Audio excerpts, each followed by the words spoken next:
Happy weekend everyone! Dahil nga po weekdays na tapat yung birthday ng pinsan ko, so today nga po yung birthday treat niya. Sa church nga po kami nagkita-kita at eto nga po yung venue ng birthday celebration niya.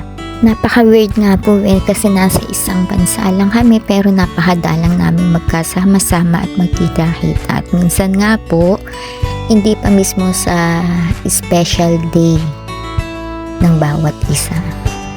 So ayan, nagkaroon nga po ng simpleng dinner pero hindi shala po yan. At yan ay courtesy of special someone ng pamangkin ng inay. Nakakamiss din po yung mga ganitong moment na habang kumakain kayo, nagkakaroon kayo ng mga sharings ng mga past nyo, ng mga kabataan nyo na kung pwede nga lang po na kasama namin yung bawat pamilya namin dito is mas okay.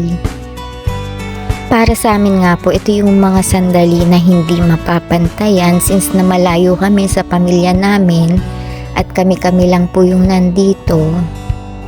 Isa po to sa pinakamahalaga at espesyal na araw para sa buhay po namin.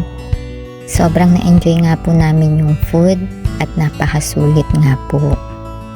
At hindi po mawawala syempre sa aming mga Batanggenyo ang kape!